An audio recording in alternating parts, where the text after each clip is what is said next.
यानी 20 फरवरी 2024 को निफ्टी और सेंसेक्स फ्लैट बंद हुआ। हालांकि इसमें थोड़ी सी गिरावट थी 0.29 या 0.10 के आसपास, लेकिन स्मॉल कैप और मिड कैप में ये 1% से अधिक की तेजी देखी गई। इस परिस्थिति में जबकि निफ्टी या यूं कह लें लार्ज कैप वो उसमें फ्लैट या निगेटिव रिटर्न है और स्मॉल कैप और मिड कैप में इसमें पॉजिटिव रिटर्न है, तो इस परिस्थिति में हमें एक कंफ्यूजन होता है कि आखिर एक कॉमन इन्वेस्टर्स को क्या करना चाहिए। यदि हम देखना चाहें कि लार्ज कैप, मिड कैप और स्मॉल कैप सेगमेंट में ये अपने पीक लेवल से आज के दिन में स्थिति क्या है, तो हम देखते हैं कि लार्ज कैप करीब 12%, मिड कैप 19% और स्मॉल कैप करीब 24% के आसपास में गिरावट देखी गई है।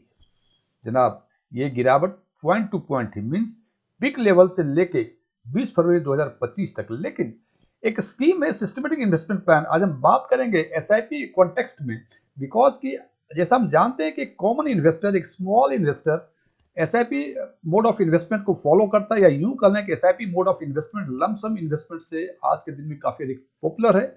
तो हम आज चर्चा करेंगे दो बातों पर कि इस परिस्थिति में, मार्केट की जो परिस्थिति है उस केस में एसआईपी स्टॉपेज रेशियो यानी इसके बारे में आम इन्वेस्टर क्या सोच रहा है। क्या एसआईपी अधिक कर रहे हैं लोग या बंद कर रहे हैं अधिक, या क्या हो रहा है, इसके बारे में चर्चा करेंगे। जो भी पता चलता है हमें एसआईपी स्टॉपेज रेशियो से। और फिर हम आज चर्चा करेंगे with special reference to small cap only कि यदि स्मॉल कैप सेगमेंट में और स्मॉल कैप सेगमेंट में एक पर्टिकुलर फंड है Nippon India small cap fund, तो दोनों को कंपेयर करेंगे और देखेंगे, स्पेशल फोकस देके कि क्या जो मार्केट की जो स्थिति है आज के दिन में, कि पता नहीं कभी मिड कैप स्मॉल कैप ऊपर जाता है, कभी नीचे जाता है, पिछले 5 महीनों से ये परिस्थितियां चल रही हैं, तो हमें क्या निर्णय लेना चाहिए। तो सबसे पहले बात करते हैं एसआईपी स्टॉपेज रेशियो के बारे में, उससे हमें कुछ पता चलेगा कि आम इन्वेस्टर एसआईपी के बारे में मार्केट की इस परिस्थिति में क्या सोच रहा है।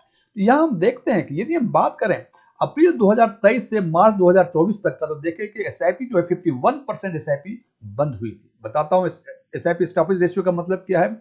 फिर यदि अप्रैल 2024 से लेके जनवरी 2025 तक यदि बातें करें तो एसआईपी स्टॉपेज रेशियो 68% था, और खासकर पार्टिकुलरली यदि जनवरी 2025 की बातें करें तो stoppage ratio, SIP stoppage ratio बढ़ के 109% हो गई। जनाब, एसआईपी स्टॉपेज रेशियो का मतलब एक पर्टिकुलर पीरियड में, जैसे हमने बताया कि यहाँ अप्रैल 2023 से लेकर मार्च 2024 तक की बातें हैं 51% का मतलब, यदि इनरोलमेंट एक पर्टिकुलर पीरियड में 100 एसआईपी की हुई तो उसी पीरियड में 51 एसआईपी बंद कर दी गई। एसआईपी बंद करने का मतलब ये नहीं है कि एसआईपी लोगों ने बंद कर दी। बंद करने के दो कारण होते हैं, एक तो उसकी जो पीरियडिसिटी है, किसी 10 साल, 15 साल, 20 साल के क्या, तो वो पीरियड पूरा हो गया होगा तो अपने आप वो बंद हो जाती है। या दूसरा स्थिति होती है कि मार्केट की जो ये परिस्थितियां हैं, हम देख रहे हैं कि दिनों दिन मार्केट गिरता ही जा रहा है, पता नहीं आगे क्या होगा, उस पोजीशन में भी जो एसआईपी बंद होती है वो भी इस एसआईपी स्टॉपेज रेशियो में आता है। तो हम यहाँ देख रहे हैं कि फाइनेंशियल ईयर 23-24 में 51%, और अप्रैल 2024 से जनवरी 2025 तक 68%, और खासकर जनवरी में 109%। तो इस हिसाब से लग रहा है कि एक हताशा है एक कॉमन इन्वेस्टर में एसआईपी के लिए कि अब एसआईपी बंद कर दें, पता नहीं क्या होगा। जनाब, इस पर आगे चर्चा करने के पहले एक चीज मैं स्पष्ट कर दूं कि जो बेसिक प्रिंसिपल्स है ट्रेडिंग की, जो बिजनेस का जो बेसिक प्रिंसिपल्स है, हम ये सोचते हैं कि मार्केट सामान सस्ते में खरीदें और महंगे में बेचें, लेकिन स्टॉक मार्केट और म्यूचुअल फंड में इसका जस्ट उल्टा देखा जाता है कि जब मार्केट बढ़ता है, जैसे भी मार्केट गिर रहा है तो स्टॉपेज रेशियो 109% हो गया, और जब मार्केट बढ़ेगी तो मालूम होगा स्टॉपेज रेशियो और कम होता चला जाता है। तो जनाब, ऐसा होना नहीं चाहिए। यही एक इंटेलिजेंस है कि आप यदि मार्केट गिरता हो तो, और खासकर एसआईपी, तो ये ध्यान रखें कि अधिक यूनिट्स आप एक्यूमुलेट कर सकते हैं और you can get the better returns in the long run, लंबे समय में उस पर बेहतर रिटर्न मिलेंगे।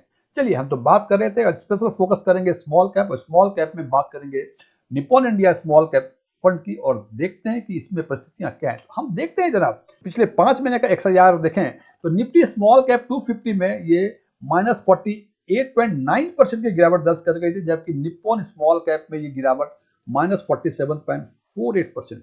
फ्रेंड्स, ये डेटा देख के लगता है कि पता नहीं कि 48.98% और 47.48% निगेटिव रिटर्न। जनाब, इसको इस हिसाब से सोचें कि यदि पिछले 5 महीनों में 3,000 रुपए मंथली के हिसाब से एसआईपी की थी आपने, और कुल इन्वेस्टमेंट आपका 15,000 रुपए थे, तो आज के दिन में वो 15,000 करीब 12,900 के आसपास बने। इसका मतलब ये 48-49% के आसपास XIRR नेगेटिव रिटर्न है। फ्रेंड्स, इस पर आगे चर्चा करने के पहले कि क्या हमें निप्पॉन इंडिया स्मॉल कैप में यदि आपका SIP है तो SIP को आपको कंटिन्यू करना चाहिए या इसको बंद कर देना चाहिए। फ्रेंड्स, इस पर आगे चर्चा करने के पहले एक आग्रह करना चाहता हूँ। ये 10-12 मिनट के वीडियो बनाने में काफ़ी समय लगता है, बिकॉज इसमें रिसर्च करके हमें समझाने होते हैं। तो आपसे आग्रह है कि आप वीडियो को लाइक करें, अपने फ्रेंड के साथ शेयर करें, और यदि आपने अभी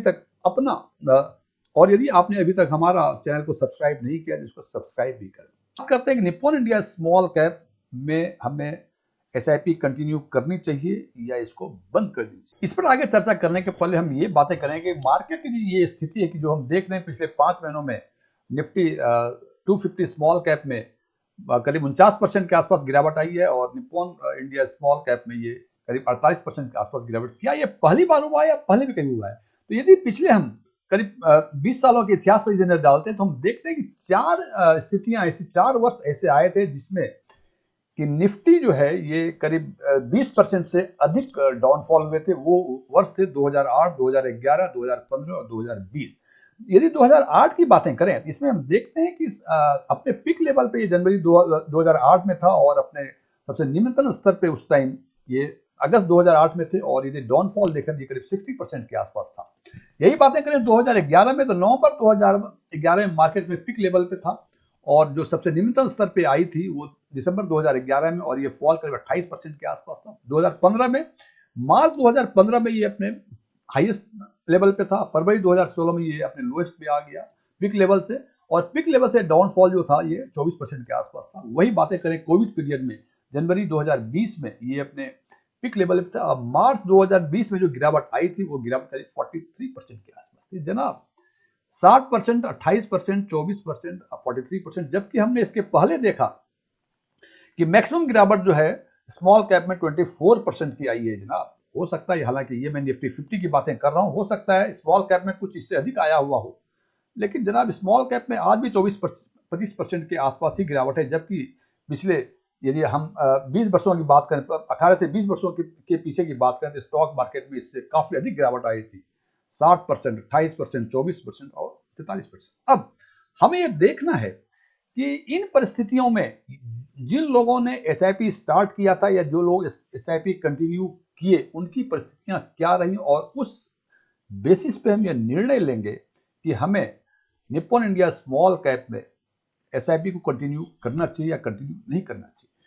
तो जनाब यहाँ देखें कि जैसे 2008 की बातें करें हम, तो जनवरी 2008 में ये अपने हाईएस्ट पिक लेवल पे था, और यहाँ हम वो डेटा आपको बताएंगे, वो एनालिसिस करेंगे जिसमें देखेंगे यदि हाईएस्ट लेवल पर SIP आपने स्टार्ट किया होता तो क्या होता। हमने 1 जनवरी, हर महीने के 1 जनवरी को एक SIP के बारे में सोचा, और देखते हैं कि उसमें क्या होता है।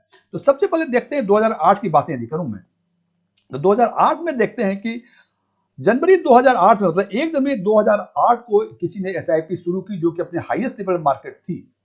तो अगले 5 वर्षों में यानी दिसंबर 2012 तक यदि वो SIP कंटिन्यू किए गए तो उसमें उनको 12.59% का XIRR मिला। और यदि वही आदमी जिन्होंने जनवरी 2008 में SIP स्टार्ट की थी वो आज तक यानी जनवरी 2025 तक कंटिन्यू कर रहे हैं, तो उनको जो XIRR मिला इट इज 23.15%। इसका मतलब पिछले 17 साल 1 महीने में, जनवरी 2008 में मार्केट उस समय के पिक लेवल पे था, और हमने उसी टाइम स्टार्ट की थी, और आज तक SIP चला रहे हैं, तो हमें 23.15% का XIRR मिलता है। यदि बातें करें 2011 की, 1 नवंबर 2010 से जब मार्केट उस समय के अपने पिक लेवल पे था, उसमें हमने SIP स्टार्ट की, तो अक्टूबर 2015 यानी उसके 5 वर्षों के बाद यदि हमने SIP देखी तो उसमें XIRR का रिटर्न था 32.26%।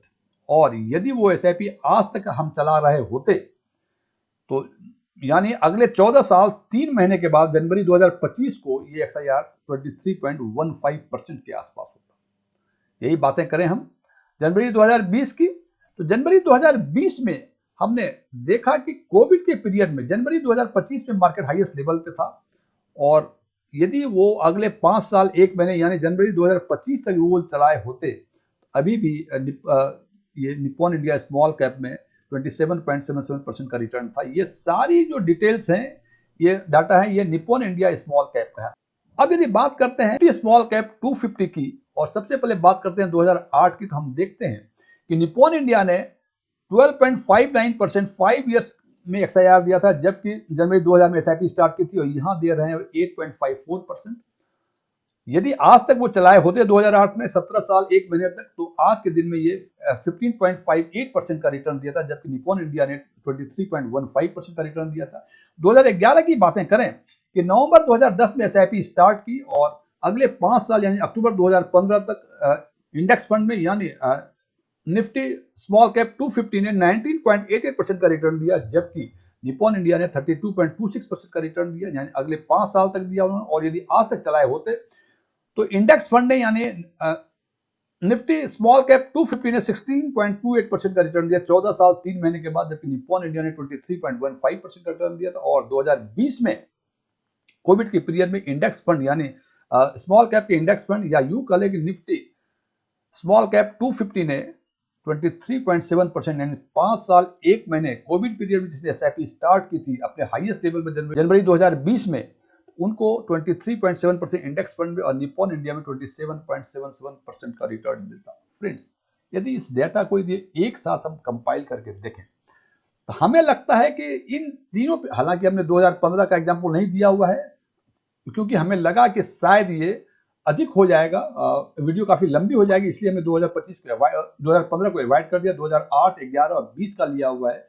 और इन तीनों ही कंडीशंस में देखते हैं कि हमने SIP स्टार्ट की उस समय के हाईएस्ट लेवल पे जनवरी 2008 में, नवंबर 2010 में और जनवरी 2020 में, और उसके बाद भी देखते हैं जो सबसे कम रिटर्न हमें मिला है निप्पॉन इंडिया स्मॉल कैप में, वो है 12.59%, जो कि हमने स्टार्ट किया था 2008 के जनवरी में और अगले 5 साल में ही यानी दिसंबर 2012 में उसको बंद कर दिया था। 12.59% मिला था। और सबसे अधिक यदि बातें करें, हमें मिला 32.26% जब 2011 में हम नवंबर 2010 में SIP स्टार्ट किया था और उसके अगले 5 साल यानी अक्टूबर 2015 तक चलाया उसको, और हमें मिला 32.26% का रिटर्न। तो जनाब, एक चीज तो तय है कि ये मार्केट की परिस्थितियां केवल आज ही नहीं आई हैं, इसके पहले भी कई बार आई हैं।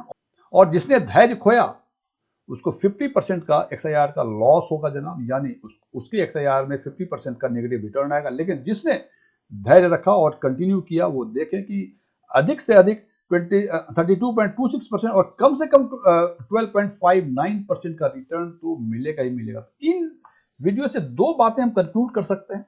पहला, हमें धैर्य नहीं खोना है, SIP आपको कंटिन्यू करना है, चाहे स्मॉल कैप में है, मिड कैप में है, ये लार्ज कैप में, जिस भी कैप में है वो कंटिन्यू रखें। और यदि स्मॉल कैप की पर्टिकुलरली बात करें तो निप्पॉन इंडिया स्मॉल कैप और स्मॉल कैप के इंडेक्स फंड में यदि कंपेयर करें तो किसी भी परिस्थिति में निप्पॉन इंडिया स्मॉल कैप और परफॉर्म कर रहा है उनके इंडेक्स फंड का यानी निफ्टी स्मॉल कैप 250 TRI को।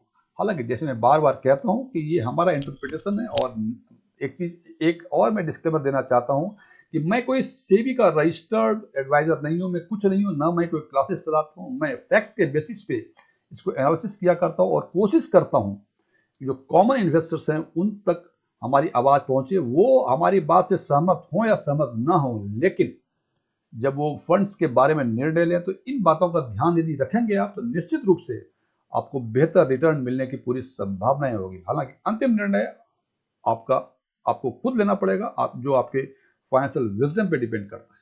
Thank you.